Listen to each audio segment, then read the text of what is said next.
dalam bersama ayat. Berikut saya mencari kata. Apabila sahabatnya Nabi Muhammad, jawab salam saya secara serentak. Assalamualaikum warahmatullahi wabarakatuh.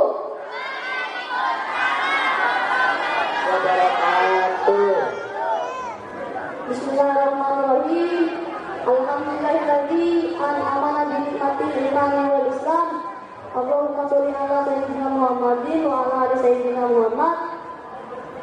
Amma ba'du. Yang terhormat Dewan Juri, yang terhormat Panitia Penyelenggara, hadirin hadirat yang saya hormati dan teman-teman yang saya banggakan. Terlebih dahulu, marilah kita panjatkan puji syukur kehadirat Allah Subhanahu wa Ta'ala atas limpahan rahmatnya, sehingga kita bisa mengikuti kegiatan lomba pidato dalam rangka Hafla Akhir Sana Al-Ibrahimi dalam keadaan sehat walafiat. Salawat serta salam mari kita sanjungkan kepada baginda Nabi Muhammad SAW. Dewan juri, dewan panitia, hadirin hadirat yang saya hormati dan teman-teman yang saya banggakan. Pada kesempatan malam ini, izinkanlah saya berpidato tentang arti kejujuran. Kejujuran adalah suatu pijakan hidup di mana kita harus berusaha berkata sesuai perbuatan. Rasulullah SAW dalam hadisnya yang diriwayatkan dari Abu Hurairah radhiyallahu anhu, yang artinya barang siapa yang beriman kepada Allah Subhanahu wa Ta'ala dan hari kiamat, hendaklah dia berkata baik atau hendaknya dia diam. Bila tidak bisa berkata baik, hadis riwayat Al-Bukhari halaman 6018 dan Muslim halaman 48.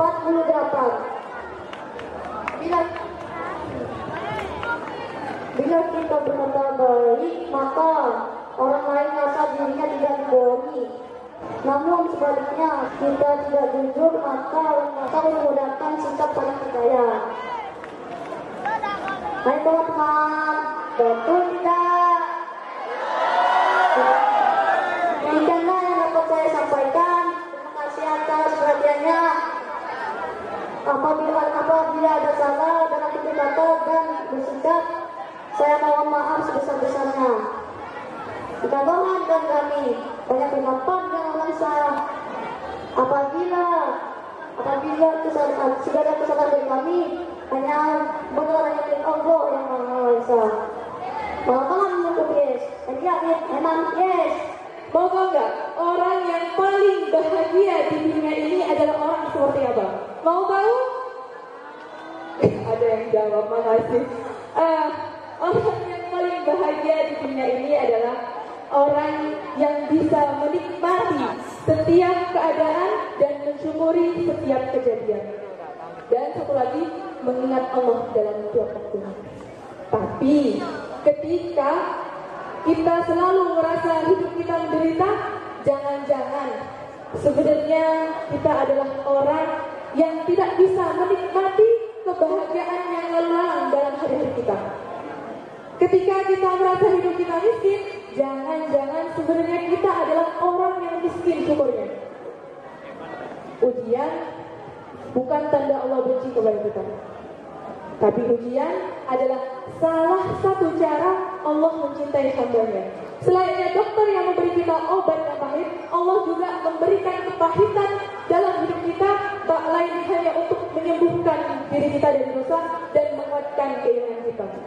Remaja mengalami perubahan fisik dan psikis pada masa-masa yang dilaluinya, di mana remaja akan terdorong rasa ingin tahu mereka yang kuat. Dikarenakan remaja banyak memiliki waktu senggang di antara pulang sekolah atau jam kuliah, sehingga mereka tanpa sadar melakukan hal-hal yang maksiat seperti pegangan tangan, merangkul, bandengan, tendang-tendangan,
Bagi menjadi 5 hukum pernikahan itu.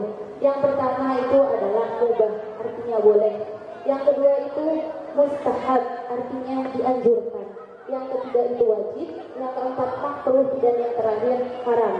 Kita bahas yang pertama tentang pernikahan yang mubah. Kapan sih kita dihukumi mubah? Mubah itu dihukumi untuk seseorang yang apabila dia sudah mampu menjaga dirinya dari hawa nafsunya. Maksudnya di sini kita udah mampu, udah gak khawatir lagi kalau kita bakal melakukan perzinahan, maka seseorang tersebut dihukumi mubah. Yang kedua itu adalah mustahab, dianjurkan. Sama seperti mubah, dia sudah mampu menahan dirinya, dia tapi berkeinginan untuk menikah dan dia siap secara mental, fisik, dan finansial. Maka seseorang yang seperti ini yang sudah masuk ke kategori yang tiga ini, maka dia dihukumi mustahab, artinya dianjurkan sekali untuk menikah jika sudah siap secara mental, finansial, sudah berkeinginan untuk menikah. Dan yang ketiga ini adalah wajib. Ada seseorang yang dihukumi wajib sekali untuk menikah. Kapan seseorang itu dihukumi wajib untuk menikah? Ketika seseorang sudah siap secara mental, siap secara finansial, siap juga secara fisiknya, tapi dia khawatir akan dirinya, khawatir sekali dirinya takut terjerumus ke dalam perzinahan. Maka seorang yang seperti ini diwajibkan sekali untuk menikah karena khawatir dirinya berada dalam perzinahan. Dan yang keempat itu adalah makruh. Makruh itu artinya lebih baik dihindarkan. Kapan sih seseorang dikatakan makruh untuk menikah? Ketika seseorang sudah berkeinginan untuk menikah, sudah mampu untuk menjaga dirinya dari syahwatnya, dari nafsunya, tapi dia belum siap secara mental, ataupun sudah siap secara mental tapi belum siap secara fisik, ataupun belum siap secara finansial, maka orang ini lebih baik tidak menikah dulu. Dia harus siap secara fisik maupun mental maupun finansial. Dan yang terakhir itu adalah hukum menikah secara haram. Jadi maksudnya orang ini gak boleh menikah. Kapan seseorang itu dikatakan tidak boleh menikah? Ketika seseorang ini merasa dirinya ketika menikah akan timbul bahaya. Ketika dirinya menikah akan menimbulkan kerusakan bagi dirinya. Jadi orang yang merasa seperti ini, yang belum siap dan yang takut dirinya terjadi bahaya setelah menikah, diharapkan untuk menikah. Marilah kita saling mawas diri, koreksi diri. Kalau belum, artinya kita masih bersikap individualistis. Acuh ke acuh, bahkan zalimi terhadap kawan seiman, seagama, seakidah. Ini berarti kualitas kita perlu ditanyakan. Rasulullah bersabda, La yu'minu ahadakum hatta yuhibbu li akhihi ma yuhibbu li nafsi. Artinya, belum sempurna iman salah satu di antara kamu sehingga ia mencintai saudaranya sesama muslim sebagaimana ia mencintai kepada diri sendiri. Hadis riwayat Bukhari dan Muslim. Kita hidup di daerah yang global sehingga kualitas kepandaian dan kecantikan menjadi hal yang utama. Dilihat dari sebagaimana media sosial yang melihat dari kecantikannya dan akhlaknya, namun di sini beda sekali. Mereka tidak mementingkan dengan akhlak, namun mereka mementingkan dengan kecantikan diri. Sedangkan kepintaran mereka menilai dengan nilai rapot, nilai harian, nilai ulangan, dan lain sebagainya. Hal ini jika kita tidak memenuhi kriteria tersebut, kita dianggap gagal, remeh, tidak layak, tidak cukup, tidak keren, dan lain sebagainya. Hal ini menyebabkan rasa tidak percaya diri yang timbul disebabkan dengan mereka yang berbicara seolah-olah tidak dianggap. Teman-teman yang saya hormati, apakah kalian pernah melihat atau mengucapkan atau mengomentari diri kita dengan kalimat mengutuk ketika kita membuat kesalahan? Pernah apa tidak?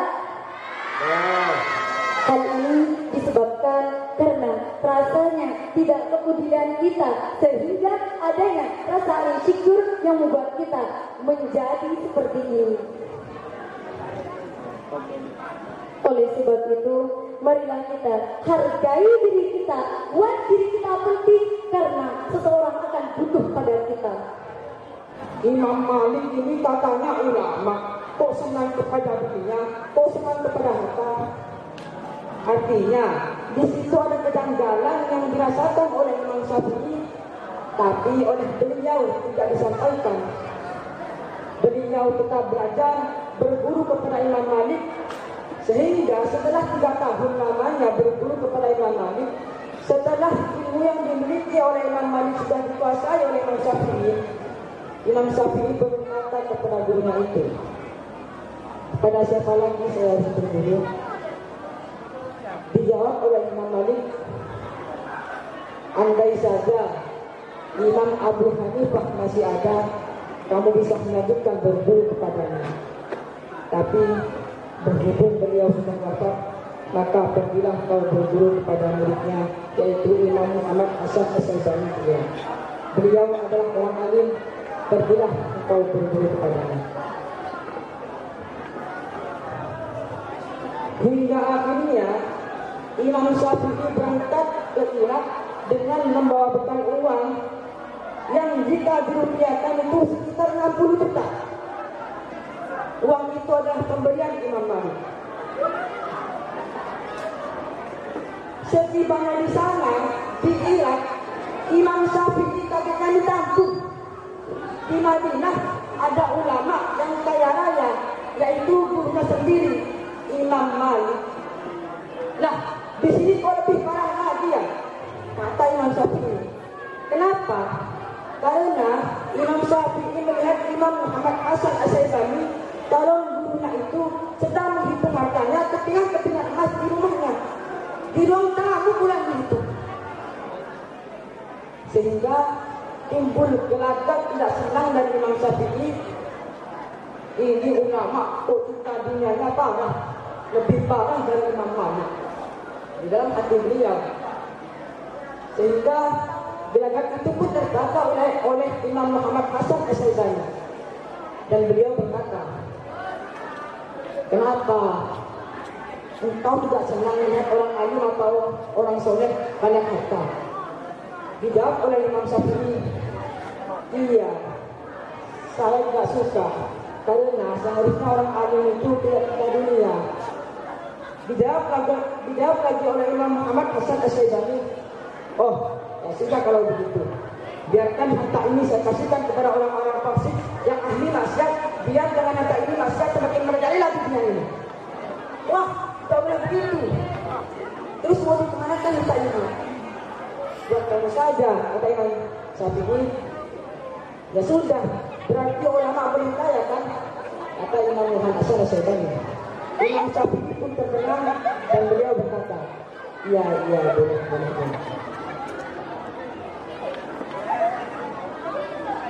Cerita ini menunjukkan bahwa kita sebagai umat Islam harus mengerahkan kemampuan kita untuk menjadi kaya. Karena kalau saya boleh membaca, kenapa betul-betul lembaga di pendidikan Islam Al-Ibrahim ini tidak berjalan tepat, belum selesai. Tentu saja ini terjadi karena adanya kondisi pendanaan yang kurang memadai. Bahkan dari kalangan kita banyak yang sulit melanjutkan pendidikan sampai tuntas, sulit membayar zakat, tidak bisa haji, padahal itu rukun Islam. Di rumah tak pernah kena dapur, komponen tak basah. Kalau berasal itu pun masih ngutang setiap hari tadi, sehingga yang ditanggung adalah palu berkepanjangan.